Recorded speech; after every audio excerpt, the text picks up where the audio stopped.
Silverpaw Reads here, doing a little bit more of those three words. This time we are into chapter 14. After this, we only have about 3 more chapters to go, at least I think so, actually. 1, 2, 3, 4 more chapters after this. Now I want to warn you guys, there is some more mature content. While there is no explicit sex, it is implied that they may be having sex. So, with that warning, and without further ado, let's start. The night outside was warm. Sonic stood on the front step watching his and Tails' parents drive away with several waves. They had been cautious to leave the two alone for the night, for fear of something bad happening. Sonic had the same fear, although he was quite sure it was completely different to what his parents were afraid of. Swallowing, Sonic turned to his hallway and closed the door behind him as silently as he could. Across the darkened hall, a weak blue light flickered out of the living room, where Tails was seated, alone and waiting. The hedgehog gave a soft sigh as he slowly made his way towards the room. Tonight was going to be interesting. Flashback. Winters on Mobius were always freezing cold. Luscious white snow spread across the ground all through the season, trampled to mush during the day and laid fresh in the mornings. This meant that for the kids who had to walk to school, it wasn't a very pleasant journey. Usually, crowds of unhappy teens trudged their way to their classrooms and headed immediately for the heater that spread right across one wall under the window, the same in every room. The earlier you arrived, the quicker you could huddle to the heater and warm up. One particular morning, Sonic and Tails had turned up a little later than usual. Because of the childlike urge, Tails had been overwhelmed with him to throw a snowball at Sonic's head. Acting on his urge had resulted in a massive 2-man snowball fight and meant that when they dragged themselves cold and damp into school, they weren't very hopeful that they'd get to stand by the heater for very long, as it would more than likely be crowded by early birds. However, when Sonic entered the classroom, he glanced toward the window to see only a few people hovering by it. The rest of the class gathered around a single desk near the back wall, murmuring excitedly about something or other. Sonic turned to throw a "looks interesting" grin at Tails, before dragging over to the cluster of kids to see for himself. Tails followed slowly, still shivering in his damp clothes and longing to hang by the warm window for a few minutes. Pushing their way through, Sonic and Tails eyed what was so fascinating to the rest of the room. Shadow sat at his desk, smirking contentedly with himself as others asked him over and over to see whatever it was had them so eager. The dark hedgehog's crimson eyes met Sonic as he reached under the desk and pulled out a rolled-up magazine. The boys tipped their heads forward to get a better look, and most of the girls rolled their eyes and stepped back as Shadow unrolled it. The magazine was full of pictures of girls wearing little to no clothing. They stood or sat on beaches, cars, desks, blank white backgrounds, striking poses and pulling faces that screamed bad acting, but all of which would, and did, appeal greatly to the males. Shadow's grin grew bigger as the boys made sounds of approval and scrambled to turn the pages. Sonic scoffed. "Is that it? Shadow brings in a magazine and gets instant fame? I bet most of you guys have this issue stashed away at home anyways," he said smoothly, before turning on his heel and walking toward the heater. Tails swallowed hard as his eyes scanned the page in front of him. The way the other boys were drooling over the current page, personally, Tails found the woman sprawled awkwardly over the car roof disgusting. The huge fake smile smeared across her plaster face made him shudder. He had to clench his fist to stop himself from reaching out to slap the magazine shut, just to cover her stupid airbrush skin and digitally enlarged uncovered chest. Backing out of the crowd in disapproval, the fox began to wonder why women would want to degrade themselves so drastically, just so teenagers and desperately lonely men could gape at a picture for hours each night. If that was a guy, Tails thought to himself, he wouldn't look nearly as stupid. Not realizing what was going through his head, he continued to imagine a magazine similar to Shadow's, but filled with page after page of males. They'd be slim, uncurved, sitting neatly in cars instead of spread all over them. It wouldn't be degrading for them to be topless. They'd be flat, casual, attractive. Sonic's eyes reflected confusion as he watched his best friend suddenly run out of the classroom. He called after him, but shrugged it off, shifting by the heater. Tails slammed into a cubicle in the boys' bathroom and fell against the door hard. He struggled to breathe as a sudden realization punched him in the face. Again and again and again. Stupid! How did you not realize before? Stupid idiot! Flash forward. There had never been an awkward silence between the two of them. Not ever. The fact made it all more awkward as Sonic and Tails sat on the sofa at opposite ends, staring at the glowing TV as if in a trance. Neither dared glance at the other for fear of making the atmosphere even more awkward. Sonic's eyes rolled to the ceiling. Here they were, alone. For hours, no fear of parents returning until tomorrow afternoon.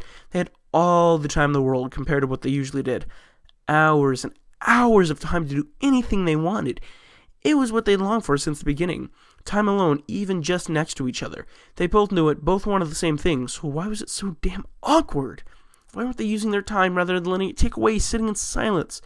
The hedgehog leapt to his feet suddenly as something touched his hand, startling him. He turned and looked sheepishly at Tails, whose hand hovered above the space Sonic's had just been. The older one sighed and rubbed his arm in embarrassment. Tails, I'm sorry, this is really awkward. I just don't... He sighed again and headed for the door slowly. How about some food? I think this might be a flash forward. He sat shivering in the cubicle for what he presumed were hours. He was frightened. No, that was an understatement. This is definitely a flashback. Flashback. He was completely terrified about what would happen if anyone found out he was gay. But how would they possibly find out? He wouldn't tell anyone, not ever. He couldn't. He'd get killed instantly, no doubt about it. But if he let it out by mistake, just one slip-up could cost him his life. And Sonic. What about Sonic? Tails had never noticed before how oddly fascinating it was to watch Sonic eating. Usually the hedgehog crammed everything down his throat without thought. Sonic loved to eat.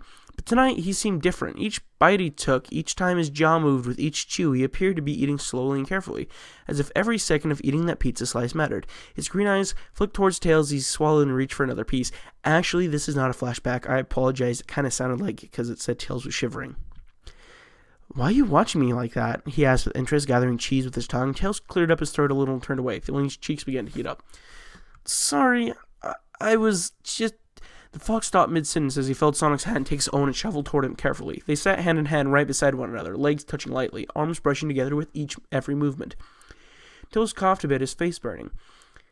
If we're going to feel awkward just sitting here, Sonic said through her mouth full of food, we might as well make it really awkward, right? Tails nodded and then thought for a moment. I don't want to feel awkward, Sonic, he decided. I'm just a little scared, I guess. Sonic gave Tails' hand a gentle squeeze. I understand. If you're too afraid, then I don't want to push you into any... I want to. Tails interrupted sharply, though he felt his voice wavered slightly. I do.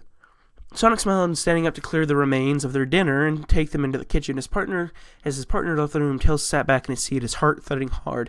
It was difficult to tell whether it was because of lust or plain fear, though he guessed it was the heavy heart, it was the latter. The line break.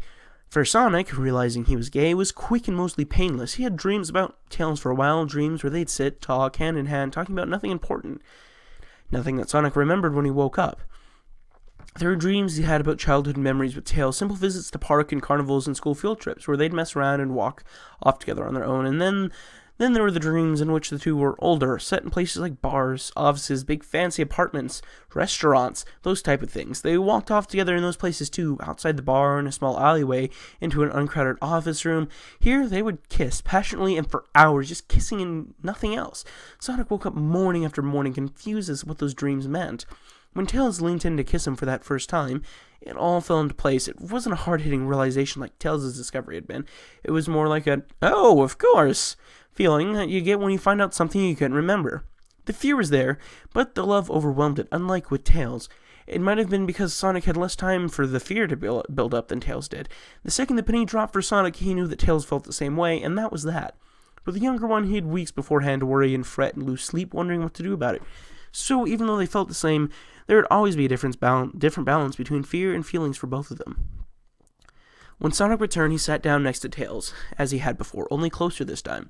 Tails felt his heart beat faster and faster as Sonic pressed against him, beginning to slide his hand over the fox's middle, down his leg. The fear surfaced as Sonic kissed him, kissing him differently to any other time. He was more sure, more confident as he twisted his body to try and lay on top of his younger friend. Tails pushed the fear down and tried to concentrate on returning the kisses he was receiving, wriggling uncomfortably as his back was pushed under the arm of the sofa. Sonic made a small noise in his throat as he slipped his right hand into Tails' shirt and rubbed his back gently. They broke apart and lay still, staring at each other's eyes while trying to breathe. Tails? Sonic whispered simply. I love you. It was with those words that Tails knew there was no holding back now, but he didn't want to back out, did he? That was what he wanted, what he initiated. He loved Sonic, and wanted to let him know that no matter how scared he was about it. His heart pounded quicker with each new place Sonic trolled over. His shirt was pulled off cleanly, and he gasped at the warmth of Sonic's fur, skin on his. He was scooped up, and they stumbled up the stairs in a daze, fell into Sonic's room like drunks.